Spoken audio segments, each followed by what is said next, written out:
The sound you just heard, that sharp, piercing crash, was a $12,000 antique Wedgwood porcelain plate shattering across the marble floor. And yes, that was the fifth one this week. 10-year-old Chloe Kingsley, the only daughter of billionaire Lauren Kingsley, had long carried a reputation that made even adults hesitate. She had reduced military-trained tutors to tears on their very first day, and Ivy League-educated psychologists would rather run than spend one more minute with Chloe. Chloe was like a hurricane dressed in Chanel, a riddle that no amount of Lauren's money could solve. The media had given the girl a title that sent chills down people's spines: the uncontrollable heiress. Lauren Kingsley, meanwhile, was standing on the edge of collapse. She had tried everything, every specialist, every therapy, every piece of advice, except him. Grant Nolan, 32 years old, a single father working as a janitor in an office building in Boston. He was 3 months behind on rent, raising a 6-year-old son, and, to be completely honest, he couldn't tell the difference between a high society gala in Beacon Hill and a picnic in Boston Common. And he was about to do something no one had ever dared to do. He was about to say no to Chloe Kingsley. If you've listened this far and feel like this story is about to pull you into something big, hit subscribe so you won't miss what comes next. Our stories always begin at moments like this. So then, what happens when a girl no one can control meets a single father who's not afraid of anyone? Are you ready to find out? The Harbor Café wasn't the kind of coffee shop Boston's elite mentioned in glossy magazines, but it had a dignity of its own. Located on Newbury Street, just far enough from Back Bay to keep prices reasonable, it served lawyers grabbing a quick lunch and artists lingering over a single cup of coffee for hours. Grant Nolan knew every one of them. At 32, Grant moved with a kind of almost athletic agility. His mind often drifted to distant places, calculating interest on overdue bills or dissecting a theory from the psychology book he kept hidden under the counter. Grant was an observer. He noticed the trembling hands of a businessman before the man ordered a double espresso, the exhaustion on a young mother's face before she asked for the check. Grant's life was a lesson in controlled chaos. 2 jobs, daytime janitorial work at Kingsley Industries, nighttime shifts at the Harbor Café, and a 6-year-old son named Ethan, the child Grant had been raising alone since his wife passed away from a terminal illness 3 years earlier. Grant was tired, but he hadn't collapsed. The name Lauren Kingsley was something he knew only from the covers of Forbes and the Wall Street Journal. She was the queen of Boston's biotech world. The woman who had built Kingsley Biotech from a tiny laboratory into a global biomedical empire. She was also notoriously reclusive after her husband, Jonathan Kingsley, died in a boating accident 2 years earlier. But the name Chloe Kingsley echoed in a very different way, a shared dread among Boston's most seasoned service workers. The girl was a legend. Expelled from Pembridge Academy for coding spam software that crashed the school's email system, responsible for firing a team of 12 people, including a Michelin-starred chef, by accusing them of contaminating the air with garlic odor. 10 years old, and she had already racked up more power victories than a miniature dictator. Grant knew all of this because Mr. Henderson, a regular customer who managed a high-end nanny placement service, often sat at the bar, sipping whiskey and lamenting his inability to hire anyone for the Kingsley penthouse. "That kid is like a venomous snake, Grant," Mr. Henderson had whispered last week. "Sharp as a razor. But the poison is pure. Mrs. Kingsley is offering $500,000 a year, and no one is taking the job anymore. Not one person left." It was a drizzly Tuesday. The cafe was half empty, warm yellow lights reflecting off the damp mist outside. As soon as the bell over the door chimed, Grant looked up. A woman in a perfectly tailored black suit walked in, followed by a small girl who seemed to be carrying an entire storm field of anger around herself. He recognized the woman immediately. Lauren Kingsley.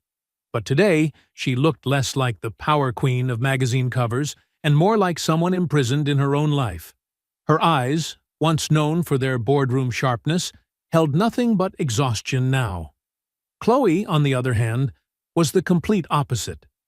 Dark brown hair tied in a neat ponytail, the crisp uniform of Cambridge Preparatory School looking both polished and smug. The girl didn't even have to try. Simply stepping inside made it feel like she'd claimed the entire room. Clearly, Chloe had found a new place to unleash chaos. "A table for two," Lauren said softly, her voice gentle. "Of course, ma'am."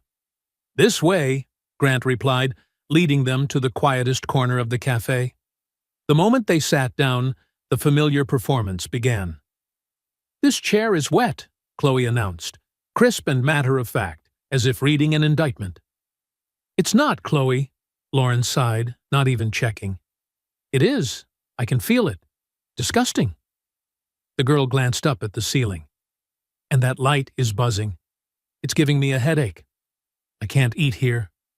"Chloe, please, just 20 minutes." "No." The girl lifted her water glass.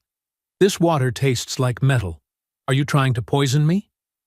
Grant stood there, observing, not annoyed, not frightened, just the quiet attention of a man who had read far too much about human behavior. This wasn't a tantrum. This was a structured script, an attempt to control her environment. She wasn't angry. She was manipulating. "I can bring you bottled water, miss," Grant said calmly. Chloe narrowed her eyes. Apparently she wasn't used to people who didn't panic. "I don't want bottled water. I want the kind we have at the penthouse, the one from Norwegian Springs. This is just tap water." "That's right," Grant nodded, unbothered. "The best tap water in Boston, double filtered." Lauren looked up at him, a flicker of surprise. Grant held her gaze for a second, then turned back to Chloe. "I'm Grant. I'll be serving you both today. Would you like me to bring you the best tap water again?" Chloe stared at him. The air tightened like a drawn bowstring. This was the moment when nannies fled, or managers apologized profusely. But Grant simply stood there, notepad in hand, as steady as an anchor in a storm. "I," Chloe said, her voice dropping low, "want a grilled cheese sandwich, but it has to be on multigrain bread, not white. And I want Gruyere, but not aged Gruyere. Cut off the crust. Don't cut it into triangles. Cut it into squares. And if there's even a little brown on it, I'm sending it back." "All right," Grant said, noting every detail. "Multigrain bread. Young Gruyere. No crust. Square cut. No browning. I've got it. And for you, ma'am." Lauren Kingsley looked at Grant as if he were some rare creature, or a small miracle she couldn't quite trust yet. "Just a black coffee." "Right away." Grant walked off, and he could feel, unmistakably, Chloe's eyes burning into his back, as though she had just discovered a new opponent. 10 minutes later, Grant returned. He set the coffee down in front of Lauren, and a plate in front of Chloe. It was perfect. Multigrain bread, lightly toasted, with 4 pale gold square sandwiches arranged neatly. Chloe inspected it. She lifted one piece, smelled it, flipped it over, set it down. Then, with one sudden violent sweep of her arm, she sent the plate, the sandwich, and the full glass of water crashing off the table. The café went silent. "It's brown!" Chloe hissed, her face pale. Lauren Kingsley collapsed into her chair, utterly defeated. She pressed her face into her hands. "I'm sorry," she whispered to the floor. "I'm truly sorry." Grant didn't look at Lauren. He didn't look at the broken plate. He looked straight at Chloe. He could feel the entire café watching him. He saw manager Tom Holbrook bursting out from the kitchen, face flushed red. This was it. This was the moment he would get fired because of the tantrum of a spoiled child. "Mrs. Kingsley, Tom began, but Grant raised his hand. A small gesture, yet somehow it stopped him. Grant knelt down, grabbing a stack of napkins from a nearby station. He didn't start cleaning the large mess. He picked up a single soggy crust from the floor. He looked at it, then at Chloe. Lauren had already pulled out her wallet, a thick black Amex sliding into view. "I'll pay for everything. The plate, the food. I'll cover everyone's meals. I'm so sorry." "It was brown," Chloe repeated, but her voice was smaller now. The explosion was over, and what lingered was only the quiet aftermath. Grant ignored the credit card. He ignored the manager. He lifted the soggy crust. "You're right," Grant said, his voice soft, but carrying through the silent room. "This side is a little darker than the other. My mistake. I should have checked more carefully." Chloe's head snapped up. Her jaw literally dropped. Of all possible reactions, yelling, crying, soothing, threatening, the simple and factual agreement was something she had never encountered. "But I have a question," Grant continued, still kneeling, lowering himself to her eye level. "That throw, was that a level 10 or just around a 7.5? The plate traveled pretty far, but the water splash was a bit messy, not very controlled." Lauren lifted her head from her hands. Tom, the manager, looked as though his brain had short-circuited. Chloe couldn't form words. She just stared. "I'm just saying," Grant added, starting to gather the broken porcelain pieces. "If you're going to make a scene, it should be spectacular. That one was fine. A bit cliché, table flip trend stuff. You seem smart. I bet you can come up with something more original." A tiny smile, almost invisible, flickered across Chloe's lips before she crushed it down. "Shut up," she muttered. "I'm serious," Grant said, standing up. "All that energy? And for what? A wet floor? Very anticlimactic. Now, are you still hungry, or was that performance art?" I'm not hungry." "All right, then you'll have to sit while your mother finishes her coffee, which, by the way, is getting cold." Grant calmly cleaned the mess. He brought Lauren a fresh coffee and a new glass of water for Chloe. He did not apologize. He did not placate. He was simply himself. For the first time, Chloe Kingsley was silent. She didn't complain about the lighting. She didn't tap her foot. She just sat there, watching Grant wipe down the floor, her expression a mixture of deep and total confusion. Lauren drank her coffee. She paid, including a generous but not excessive tip to cover the broken plate, and stood. "Thank you," she said to Grant, her voice hoarse. "That's my job," he replied. As they walked toward the door, Chloe glanced back over her shoulder. Her eyes met Grant's. Grant gave a small, non-committal shrug. Chloe didn't smile, but she didn't scowl either. She just looked. 1 hour later, just as Grant was about to finish his shift, Tom called him into the office. "I don't know what that whole thing earlier was, Nolan," he said, rubbing his temples and sighing, "but my heart can't take that kind of stuff. Just don't do it again." "Do what, exactly?" Tom waved a hand. Then he handed Grant his phone. "Mrs. Kingsley's assistant just called. She wants you to call this number back. Said it's urgent." Grant looked down. It wasn't just a string of digits. It looked like a summons. A cold feeling crept from his stomach up into his chest. Was he about to get sued? Or was he about to be offered something far beyond his capability? Far beyond the life he knew? He honestly wasn't sure which option was worse. That night, in his cramped apartment, after Ethan had gone to bed and the entire place had settled into the quiet rhythm of working-class living, Grant finally dared to call. "Mr. Nolan," a woman's voice said through the phone, precise and professional to the point of being slightly intimidating. "Mrs. Kingsley would like to meet you. Her car will arrive at your building within the next hour." Not a question, not a request, an order. 1 hour later, a sleek black Mercedes S-Class, the kind of car that whispered of social strata Grant had never once brushed against, pulled up to the curb. When Grant opened the door and slid into the back seat, he felt as though he had stepped into an entirely different dimension. The car glided forward, impossibly smooth, heading toward Back Bay. toward the world of people who didn't just buy objects, but sometimes bought the destinies of others. The Kingsley Industries building rose like an arrow of glass and steel, piercing the Boston skyline. Grant was escorted straight to a private elevator, and when the doors opened, they didn't reveal a reception area as he expected, but led directly into Lauren Kingsley's penthouse office. The room was vast enough to overwhelm, its floor-to-ceiling windows opening onto the dark, velvet-smooth expanse of Boston Harbor. The space was minimalist, cold, decorated with artwork that was probably priceless, yet strangely devoid of human warmth. Lauren Kingsley stood beside the window. Here, surrounded by power and wealth, she no longer resembled the exhausted woman from the café. She looked like a queen, formidable and composed. "Mr. Nolan, thank you for coming." "You didn't give me much of a choice," Grant replied, his hand tightening around the strap of his shoulder bag. A faint smile brushed her lips. "No, I suppose not. Please, sit." Grant sat on the leather sofa, soft, deep, and almost certainly more expensive than the car he rode in.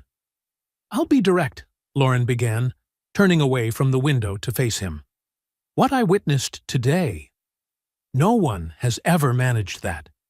You didn't indulge her, you didn't yell at her, and you didn't break." "I was just doing my job." Lauren shook her head.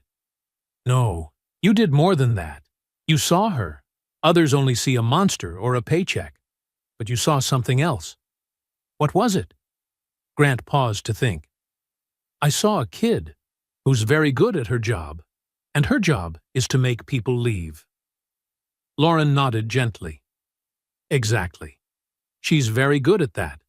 She's burned through 7 nannies in 6 months, 3 behavioral therapists, Pembridge Academy, Cambridge Prep, and now she's about to be expelled again. I've run out of options. I can handle logistics problems worth billions, but I can't—" Her voice broke. "I can't reach my own daughter." That vulnerability, spoken in a room filled with towering power, made the words even heavier. "Mrs. Kingsley, I'm just a janitor. I'm studying psychology, but I'm nowhere near qualified to do something like this." "The qualified ones already failed," she said, walking toward her desk. "They came with degrees and methodologies, and she devoured them in 3 minutes. They're afraid of her, or they're afraid of me. But you're not." She turned back, her gaze sharp but not hostile. "I want to hire you, Mr. Nolan, not as a nanny, not as a tutor, as a companion, a handler. I don't know what to call it. I want you beside her after school, on weekends, to do what you did today. Whatever that was." Grant's head spun. I can't. I have a job. I have a son." "I'll pay you," Lauren said, without preamble. $450,000 a year. Grant froze. That number wasn't a salary. It was salvation. No more debt, no more fear, no more scraping by. "I will also," Lauren continued, "cover the full tuition for your master's and PhD at any school you choose. Harvard, MIT, anywhere. And I'll arrange the best after-school program in Boston for your son. Completely free." He had to be dreaming. He had to be. "Why me?" Grant whispered. "Because you're the first person she's looked at without contempt in 2 years. And because you dared to call her boring." Grant didn't have time to react before a voice sharp as a blade sliced across the room. "Lauren, you cannot be serious." A woman stepped out from the inner office. Tall, thin, elegant to the point of severity, a minimalist black dress, a Bottega Veneta bag, a perfectly cut blonde bob. She looked at Grant with pure, naked disdain. "This is a child, not a stray dog. You can't just pick up some man off the street and bring him home." "Evelyn, this doesn't concern you," Lauren said, her tone instantly colder. "Chloe is my niece. It concerns me entirely," Evelyn Mercer snapped. Then she stabbed her gaze into Grant. "You're a janitor. What could you possibly offer my niece? A gourmet grilled cheese recipe? Lauren clenched her jaw. Evelyn. No, Grant said, his voice steadying again as he stood. You're right, Mrs. Mercer. I'm not qualified. I don't have prestigious degrees, and I don't belong in this world. He gestured at the gold-edged room. But I have nothing to lose. Everyone else wants to keep their job, wants to impress you.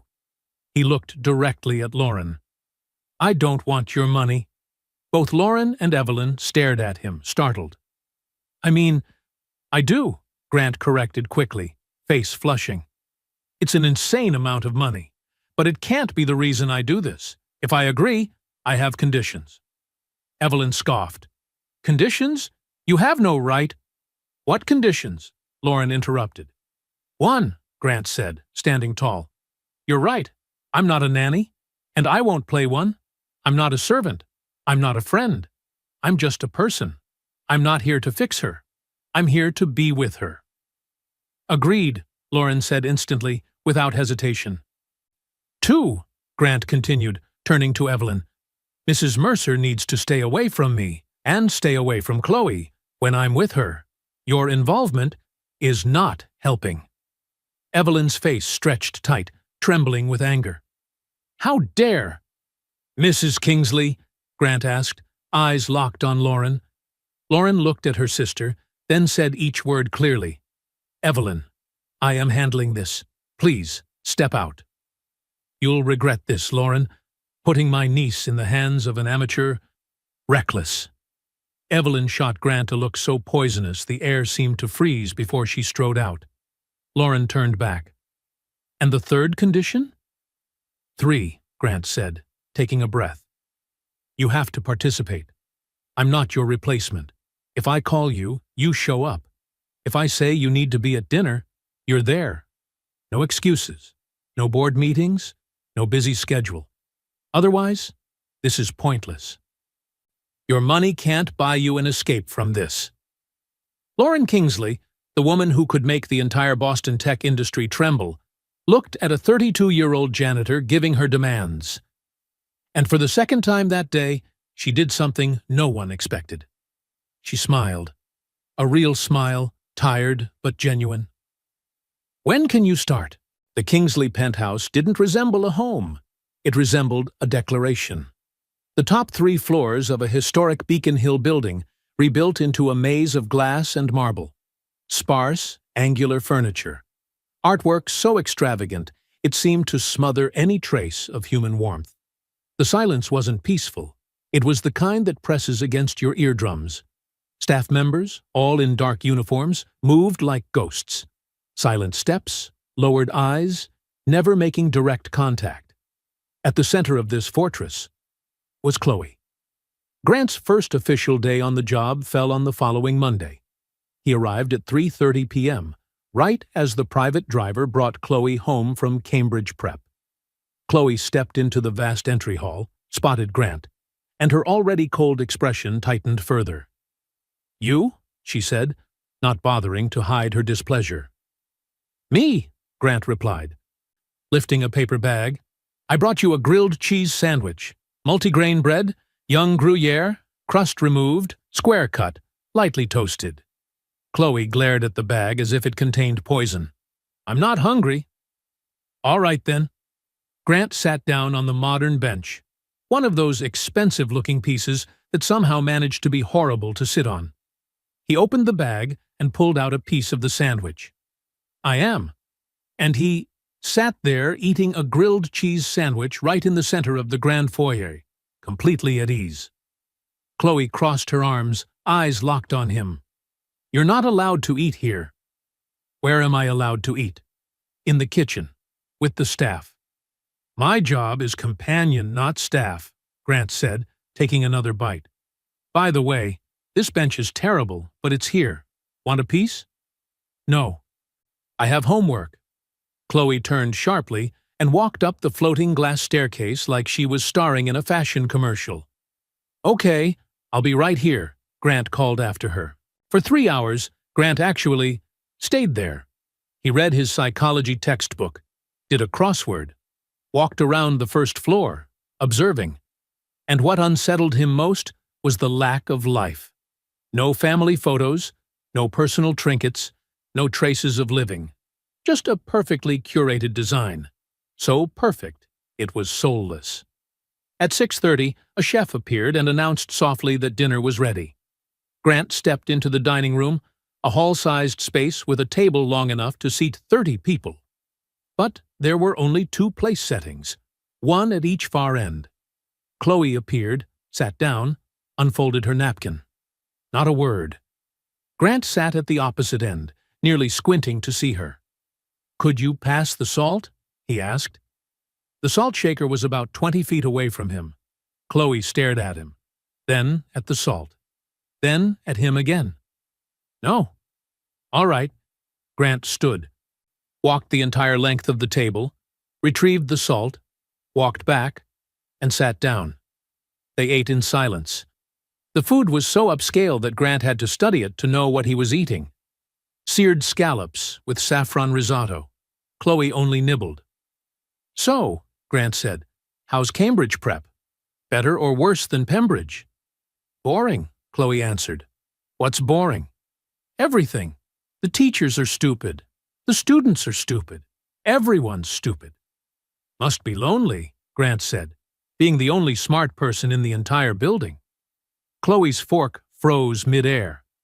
"You're stupid too," she said. "Probably," Grant nodded. "I'm failing advanced statistics. That class is destroying me. But I'm pretty good at spotting liars." Chloe set her fork down with a loud clink. "I'm not lying." "Yes, you are. You don't think they're stupid. You think something else." "But stupid is a great word. It's like a shield. You use it to keep people out, to stop them from asking further questions." Chloe shot up from her chair. "I'm done." And she walked out. The first week went exactly like that. Chloe tested. Grant sidestepped. Chloe insulted. Grant agreed, then redirected.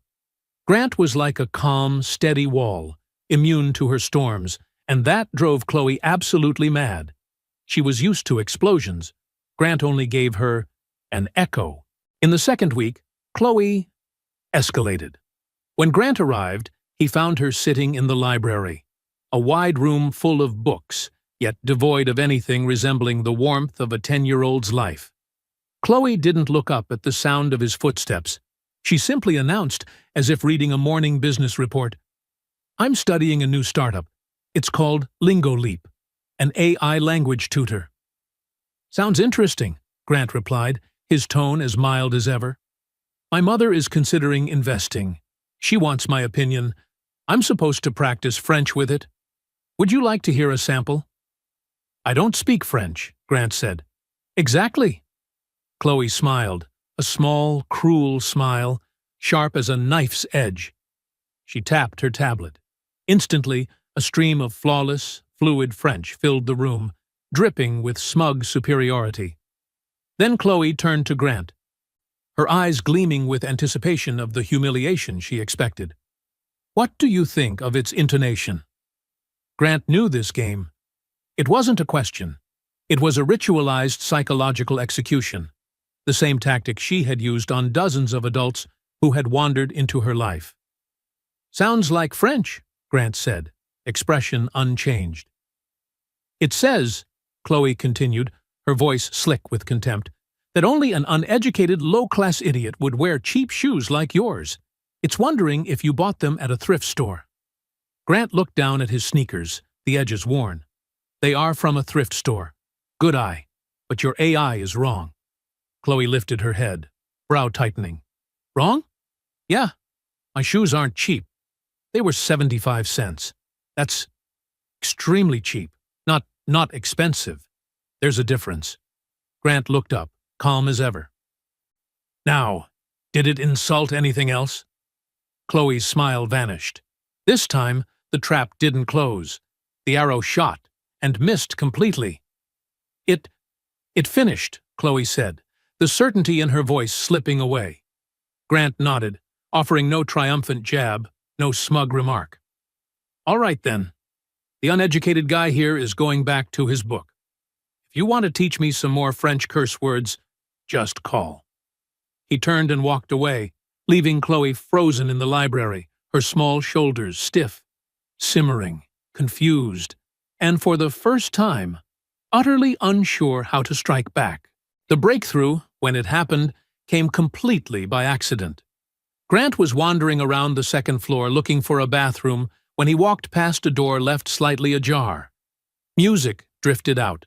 Not the cold classical pieces that occasionally played in the hallways, but something alive, raw, instinctive. A piano struggling, stumbling, trying, and failing. Someone was playing a brutally difficult Chopin piece, tripping over notes, gasping, muttering small curses, and starting over again. Grant pushed the door open a little wider. The room was pitch black, clearly abandoned for a long time. Furniture was draped in white cloths like sleeping ghosts. Only one thing wasn't covered: the grand Bosendorfer piano, so exquisite it seemed to glow in the dark. And sitting in front of it was Chloe, but not the Chloe of rehearsed rage. Not the Chloe who weaponized manipulation until adults cried. This Chloe was playing with her whole body, with fury, with a loneliness she would never admit. Her small fingers attacked the keys as if trying to rip the notes out of the metal, beautiful, wild, and desperate. She hit a difficult chord. She slammed her fist down onto the keys, and in that moment, in the glossy reflection of the piano lid, she saw Grant. "Get out!" Chloe screamed, her voice slicing through the room as she slammed the lid shut. "That was—" Grant choked. He couldn't breathe. "Chloe, that was incredible. I didn't know. I said get out." Her voice cracked with something that wasn't pure anger. "You're not allowed here. No one is allowed in here. Chloe, it's okay. I just— Get out! Get out!" She grabbed the metronome from the piano and hurled it at him. Grant ducked on instinct. The device exploded into pieces against the doorframe behind him. "All right," Grant said softly, no resistance in his voice. He stepped back. "I'm leaving. I'm sorry." He closed the door gently, his heart pounding as if he'd sprinted a mile. And in that moment, Grant knew one thing with absolute certainty. He had not intruded on a tantrum. He had accidentally seen the real heart Chloe kept hidden from the world.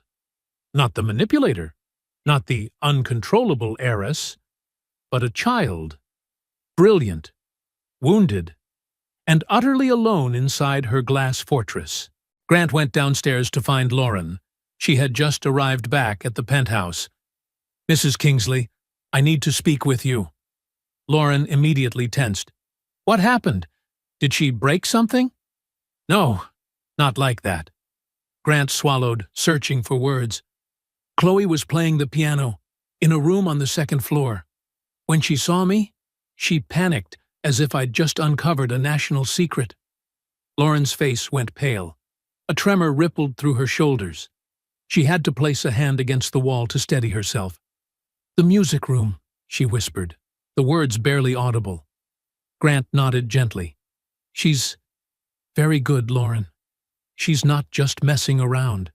She's practicing seriously. And she's incredible, but also in a lot of pain." Lauren closed her eyes for a second, then opened them again, filled with a haunted look. "That room belonged to my husband, Jonathan. He was a concert pianist. That was his space. I locked it after he died. I didn't even think Chloe had a key." "She doesn't just have a key," Grant said, sensing the pieces falling into place. "She's been practicing in there, alone, and that room seems like the one place where all the feelings she won't show anyone else finally explode." Lauren stared at Grant, her eyes hollow, as if she'd just heard a verdict. "I thought I was protecting her," she whispered, "by locking that door, by moving forward. But all this time, she's been going back in there, in secret, alone, with her grief." The discovery of the music room changed everything. Lauren, though still shaken, had given Grant full permission to approach Chloe and talk about it. But Chloe immediately shut down. She closed her bedroom door, locked it, and declared herself sick. The walls went back up, thicker, higher, colder. 3 days later, Grant was sitting on the floor just outside Chloe's bedroom door. "Chloe, it's Grant. I left a bowl of soup outside your door." He heard a faint breath slip through the gap beneath it. Grant sat down, leaning against the wall, his voice quiet but steady enough to cut through the heavy silence between them. "You know," he said, "I used to be like you." The door cracked open slightly. Chloe peeked out, her eyes red from crying. "You used to be like me?" "Yeah," Grant nodded. When Sarah died, I was angry. Really angry. I snapped. I broke things. I hurt people because I wanted them to feel what I felt." The door opened wider. Chloe stood there, small, exposed, stripped of all her usual armor. "And what happened then?" she asked. "My neighbor," Grant said, offering a faint smile. "Martha Abbott, an old Italian lady who always smelled like flour and oregano. She didn't try to fix me. She just sat with me. She taught me how to play chess. And every time I blew up, she'd look at me calmly and say, 'That was a very dramatic move, but not a smart one. Find a smarter move.'" Grant looked at Chloe. "Everyone told me to move on. But Martha never said that. She just stayed. And little by little, I started finding calmer, smarter moves." Chloe slid down to the floor beside him, pulling her knees close to her chest. "I miss my dad," she whispered. "Every single day." "I know. Everyone keeps telling me to move on. They tell me to stop talking about him. But if I stop talking about him, then what? Then he disappears for real." Grant nodded. "I understand. With Ethan, my son, we still talk about his mom every day. We look at pictures, we tell stories, because she's still part of us." Chloe stared down at the floor. "My mom," her voice trembled. "She locked my dad's room. She never talks about him. It's like he never existed." "Not because she wants to forget," Grant said gently, "but because it hurts too much. Adults don't always know how to face things. They think if they don't talk about the pain, it'll go away. But really, it just makes the wound deeper." And that was when Chloe started to cry. Not the angry kind she used as a weapon, but the raw, breaking sobs of a child who had carried too much grief for far too long. "I was mad at my dad," she choked out. The day of the accident." Grant stayed quiet, giving her space. "That day, we were at the Marblehead Marina. He wanted to take me sailing. But I wanted to stay home and play games. And I told him I hated him." Tears streamed down her face. "He laughed," Chloe sobbed. "He said, 'All right, little princess, I'll prove you wrong. You'll see how fun sailing is.' Then he left by himself. And there was a storm. And he never came back." Grant pulled her into his arms, and Chloe didn't fight it. She clung to him like he was the last solid thing keeping her from sinking. "He never came back," she wept. "And the last thing I ever said to him was, 'I hate you.'" "He knew you didn't mean it," Grant said, his throat tight. "Fathers, they know." "No," Chloe shook her head desperately. "Aunt Evelyn told me at the funeral. She said, 'Your mother's heart is shattered. She'll never forgive you for this.'" Grant felt the blood in his body turn to ice. "Evelyn." "And my mom?" Chloe continued. "She doesn't talk about my dad. She locked his room. She doesn't say his name. She does that because she hates me. Because she blames me. And she's right. There. That was the poison. Not just grief, but guilt, planted inside a child's heart by Evelyn. And Lauren's long silence had only let it rot. "Chloe," Grant said, pulling back just enough to look her in the eyes. "Your Aunt Evelyn lied to you. But my mom? Your mom is not a bad person," Grant said, his voice firm in a way it rarely was. "She's just completely broken in her own way. She doesn't talk about your dad because she blames you. She doesn't talk about him because the pain is too much. But we're going to make her face it." "No," Chloe whispered, shaking her head. "I can't." "Yes, you can. I'm not letting Evelyn win, and I'm definitely not letting her ruin your life for one more day." Grant pulled out his phone, dialed Lauren. "You need to come home, right now." "Grant, I'm in a meeting." "I don't care if you're negotiating Middle East peace talks. Chloe needs you. Come home, now." Grant hung up. He didn't wait for an answer. 25 minutes later, Lauren Kingsley burst into the penthouse. Her face was pale, tight with panic. "What happened? Is she hurt? What happened?" Her eyes swept the room, then landed on them in the living area. Chloe sat curled up on the sofa, her face blotchy and swollen from crying. Grant stood in front of her, calm like a living shield. "What is going on?" Lauren asked, her voice shaking but powerful. "She needs to tell you something," Grant said, "and you need to listen. No interrupting." Lauren looked at her daughter. "Chloe, tell me, what is it, sweetheart? What's wrong?" I... Chloe's voice cracked, her eyes flicking toward Grant. He gave a small nod. "I killed Dad," Chloe whispered. Lauren's face shattered instantly. "What? What are you talking about, Chloe?" "Dad?" Chloe's voice trembled like a leaf. "I told him I hated him, and then he went sailing, and he fell. It was my fault. I know you blame me. Aunt Evelyn said—" "Evelyn?" Lauren breathed, a whisper laced with danger. She sank to her knees in front of her daughter, lifting Chloe's face with trembling hands. "Chloe, look at me." Chloe lifted her gaze, tears spilling freely. "What did Aunt Evelyn say to you?" "That you'd never forgive me. That I broke your heart." A sound escaped Lauren, deep, guttural, and painful. Grant had to look away. The grief in that moment was too raw to witness directly.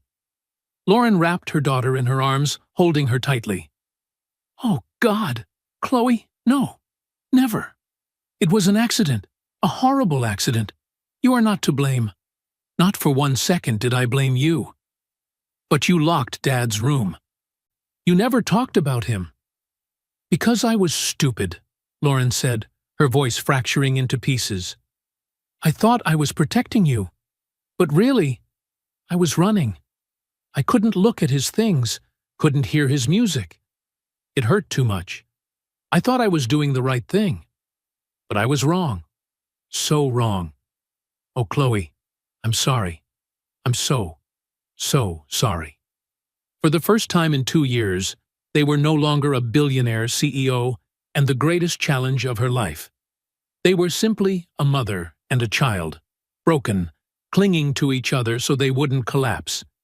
They cried together in the vast, cold living room, a space that, at last, contained something truly alive. Grant quietly stepped away, giving them privacy. He walked into the kitchen and made tea, his hands slightly shaking, his chest still heavy from what he had just witnessed. This was the hardest part. Not discipline, not schedules, but opening wounds that had been locked away for far too long. That night, Lauren came to find Grant. Her eyes were still red, but something in them was lighter, like a massive weight had finally been lifted from her chest. I don't have words good enough to thank you," she said, her voice hoarse. "Don't thank me," Grant replied. "Just don't stop. This is only the beginning. She needs you." "I know," Lauren exhaled, then reached into her coat pocket. She pulled out a small old bronze key, simple but strangely beautiful. I want you to have it." She placed the key in Grant's hand. "The key to the music room. I think It's time this house had music again. I want you and Chloe to open it." Grant smiled softly. "She already has a key. She's had one for a long time." Lauren blinked. "But this one," Grant said, looking down at the key in his palm, "will mean something different." The weeks that followed unfolded like early spring after a winter so long it felt endless. Following Grant's advice, Lauren began scheduling Chloe time directly into her calendar. And this time, she honored it. No cancellations, no rescheduling, no hiding behind board meetings as an excuse. They had dinner together every evening. They strolled through Boston Common under trees just beginning to change color. There was even a night when Lauren sat awkwardly on the sofa, clutching a game controller while her daughter coached her through a video game. There was awkwardness, there was hesitation, but there was also laughter, a sound no one had heard in this penthouse for 2 years. And the music room, the door once locked like a wound, now always stayed open. Grant and Chloe spent hours beside the Bösendorfer. Grant, who only knew a few simple pieces from childhood, tapped out clumsy melodies while Chloe sat beside him, frowning as she corrected every note, every finger, every beat. Her small fingers flew across the keys like wind. "Not like that," Chloe grumbled. Then she played the passage exactly as it should be played. For the first time in her life, Chloe was teaching someone. And from that tiny spark of confidence, she began to bloom. Not into an angel, but into a more human, more honest version of herself. She was still irritable, still sarcastic. But the venom had faded like morning mist. One evening, Lauren stood leaning against the doorframe of the music room, watching the two of them. Chloe tilted her head in concentration, Grant stumbled over a wrong note, and Chloe burst into laughter, the rare kind that almost never appeared. Tears pricked at the corners of Lauren's eyes. She looked at Grant. Grant looked back. No words, just a small nod, a silent thank you shining in her gaze. Evelyn Mercer's absence over the past few weeks was almost unnatural. Lauren had politely but bluntly asked her not to come to the penthouse anymore. But for someone like Evelyn, silence had never meant surrender. And that silence, to Grant, was more frightening than any threat. And then, the axe fell on a Thursday. When Grant arrived at the penthouse, he felt the atmosphere sink around him like stone. The staff huddled in the kitchen, whispering, eyes avoiding his. "What's going on?" Grant asked Linda Carver, the head housekeeper, usually as warm as a fresh-baked pie. Today, she wouldn't look at him. "Mrs. Kingsley is in her office," Linda whispered. "She wants to see you. And Mrs. Evelyn is there too." A cold line ran down Grant's spine. He walked to the office. The door was open. Lauren stood behind her desk, her face a stone mask, unreadable. Evelyn sat on a leather chair, legs crossed, wearing a look of sympathetic concern. The most terrifying expression Grant had ever seen on her. "Grant, come in," Lauren said, her voice strangely flat. "What's going on? Where's Chloe?" Grant asked. "In her room," Evelyn replied, her voice sweet as honey mixed with poison. "She's very upset. I'm sure you can imagine." "What happened?" Grant turned to Lauren. Lauren swallowed, then spoke. "This morning, I found something missing from the safe in my dressing room. A diamond necklace. It belonged to Jonathan." Grant's chest tightened. "What?" "His favorite necklace," Evelyn added smoothly, seizing the moment. "The Cartier Riviera." I don't understand. What does that have to do with me?" Grant asked, feeling heat rise to his face. Lauren looked at him with pained eyes. "When I saw it was gone, I asked the staff. No one saw anything. But Evelyn said she needed to check something." Evelyn sighed, as if the situation pained her deeply. "I know you have freedom to move around the house, Grant. You're not staff. You come and go. I just had a bad feeling. So I checked your coat in the closet, the one you left here yesterday." She placed something on the desk, a small pawn shop receipt, white and flimsy, from a shop in the South End. The date? Yesterday. "We called the shop," Lauren said, her voice like ashes. "They have the necklace." Grant's breath caught. "No, no, that's impossible. I've never even seen that necklace. I didn't take anything. Lauren, please, you have to believe me." "Grant," Lauren said. And the disappointment in her voice, it hit like a punch to the chest. "Lauren, he's very convincing," Evelyn inserted, resting a hand on Lauren's arm as if protecting her. "I know this is a shock. We all want to believe him. But men like that, from a different world, they're easily tempted. A necklace worth over $1 million. Who wouldn't waver?" "Waver?" Grant choked, fury trembling in his voice. You framed me. You did all this to push me out of this house, so Lauren would trust only you. You planted that receipt." "He's losing control," Evelyn said coolly. "Just like habitual thieves. Denial, deflection, projection. Lauren, I think you need to call the police." "The police?" Grant whispered. Reality seemed to crack around him. "Grand larceny," Evelyn said without hesitation. Grant turned to Lauren, nearly desperate. "Lauren, look at me. You know me. You know I didn't do this. Chloe and we've been making progress. You think I'd destroy everything just to steal some necklace?" Lauren exhaled, her voice heavy as stone. "Grant, I don't know how that receipt got into your coat, but I didn't put it there." "You have security cameras," Grant said quickly. "Check them." "I already did," Lauren said, sounding like she was strangling herself with every word. "The camera in the dressing room went offline. Network error. Nothing recorded these past 2 days." Grant shut his eyes. Of course, Evelyn was too experienced. "Lauren," Evelyn said softly, but sharp as a blade, "this is painful, but for Chloe's safety, we must do what's right. We can't keep a thief in the house." Lauren looked at Grant. Her face was a battlefield between instinct and the fake evidence that looked too perfect. Finally, she lifted her phone. Grant stopped breathing. But Lauren didn't call the police. "No," she said. "I'm not calling the police, not yet." "Lauren?" "Grant," she interrupted. "I think we no longer need your services. Please, leave. Return the key to me. I will handle the matter of the necklace."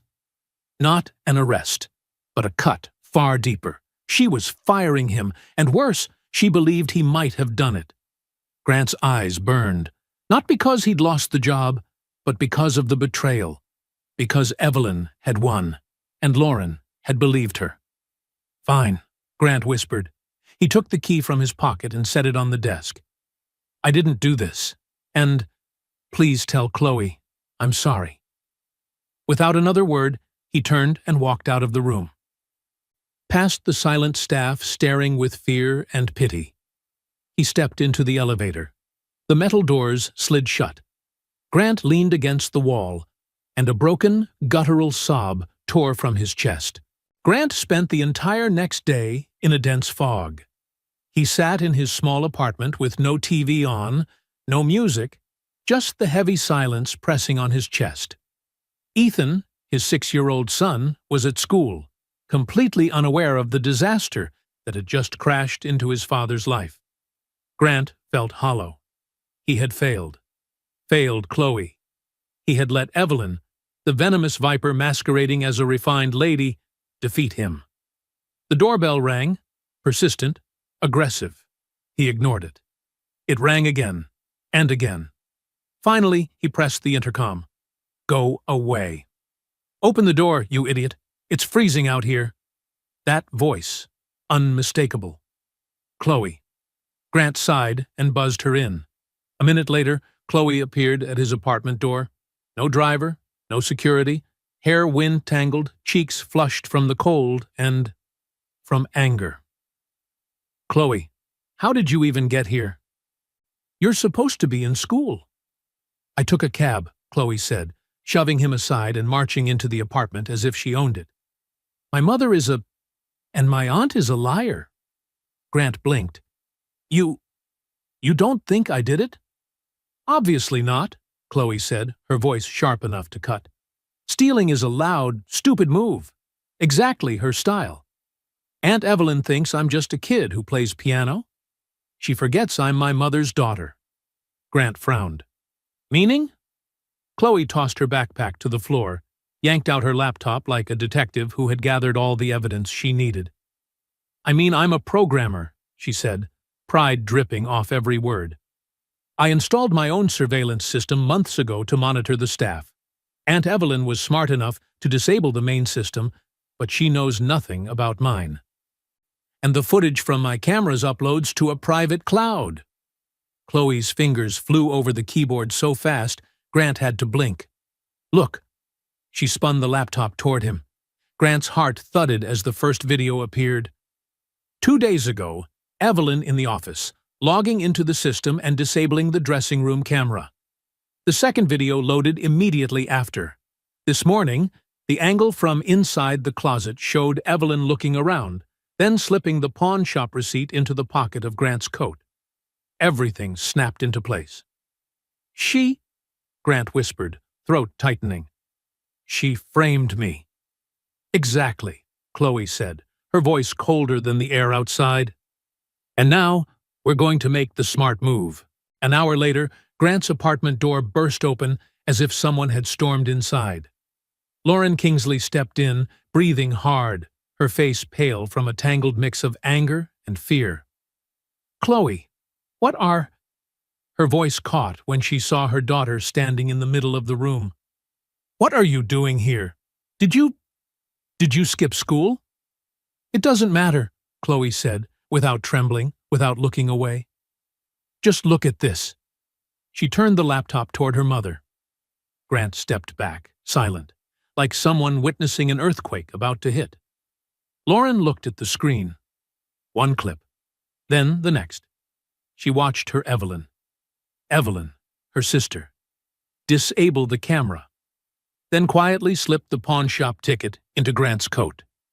No words came out of her mouth. No gasp, no scream. Only the slow, brutal shift of expression across her face, from confusion to realization to pain, and then to a cold, icy fury tightening every muscle in her body. The apartment was dead silent for a full minute. Chloe was the one who finally broke it. "That was the smart move, Mom," she whispered, not bragging, but handing over a sword. Lauren lifted her eyes from the screen. She looked at her daughter, then at Grant, and she nodded slowly, deliberately. "Yes," she said, her voice low but ringing like steel. "A smart move." That night, Evelyn Mercer arrived at the penthouse with the air of someone triumphant, as if she were walking in to collect the shattered pieces of Lauren's life. But when the door opened, she froze. Lauren was standing there. Chloe was beside her. Grant sat quietly behind them. No one was broken. No one had collapsed. They were waiting for her. "Lauren? What is going on?" Evelyn pointed at Grant, stammering. "That man, why is he still here? You need to call the police. He's a criminal." Lauren took one step forward. Her voice was chillingly calm. "You're right. I should call the police." She lifted a remote control. "But before that, I think they'll want to see this." She pressed play. The glow of the screen washed over Evelyn's face, and when she saw herself in the footage, disabling the camera, slipping the pawn shop receipt into Grant's coat, every trace of color drained from her skin. I did it for the family," Evelyn whispered, her voice trembling. A last attempt to protect Chloe. From him."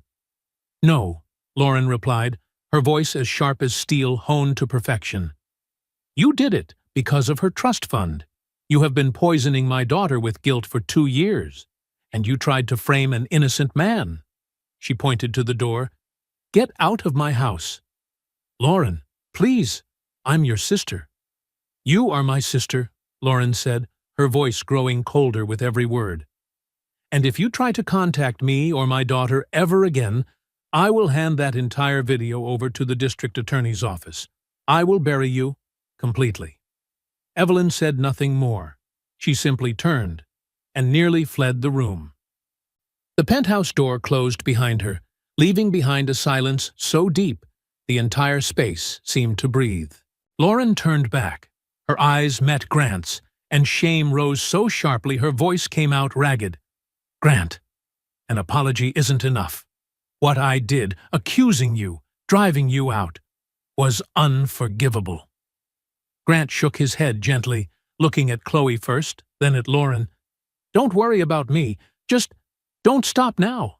This is only the beginning. She needs you."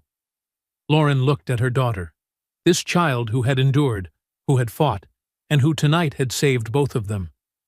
"I know," she whispered. She took a deep breath, as if preparing for a life-changing decision. "I'm going to start a foundation in my husband's name," she said. "The Jonathan Kingsley Project. It will fund music and arts programs for at-risk kids, kids like Chloe, kids who act out, because they're hurting." Then she looked directly at Grant. "I need someone who understands that. Someone who knows the difference between a loud move and a smart move. If you want it, the job is yours." Grant looked at Lauren. Then he looked at Chloe, who was trying, and failing, to hide a smile. A warm, powerful, unexpected feeling rose in his chest. Not pain this time, something else. Lighter, brighter.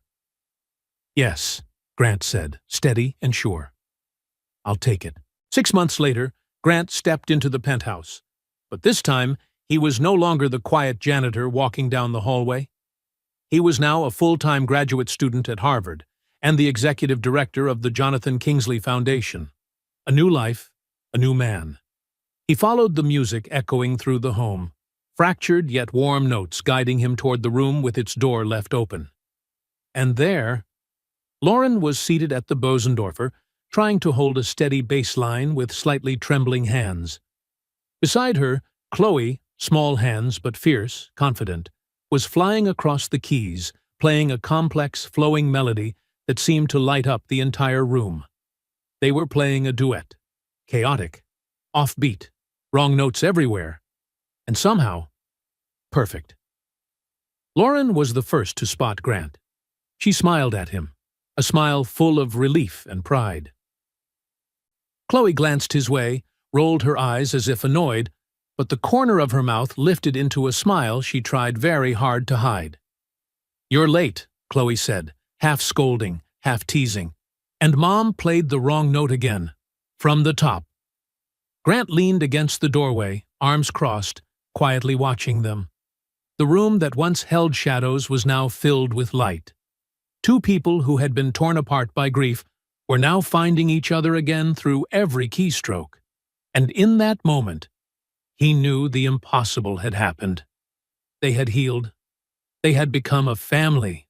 They say money can't solve problems, but that isn't entirely true. Money can't fix Chloe's grief, and it can't buy Lauren a bond with her daughter. But it was Grant Nolan, a single father working as a janitor, who showed them that the most valuable currency isn't money at all. It's empathy. It's the courage to see the person behind the problem and to ask the right questions. Evelyn was driven by greed. Grant was driven by understanding. He didn't just handle the billionaire's daughter. He healed a broken family, including himself. What do you think? Was Grant right to take the job, or was it a leap straight into danger? And if someone framed you the way Evelyn framed him, how would you react? Leave your thoughts in the comments below. We truly read every single one. If this story touched you, don't forget to like, share it with someone who might need it, and subscribe so you won't miss the real-life stories of kindness, karma, and the unbelievable twists of fate we tell here. Until next time, remember this: sometimes what a person needs isn't someone perfect, but someone who truly sees them and chooses to stay.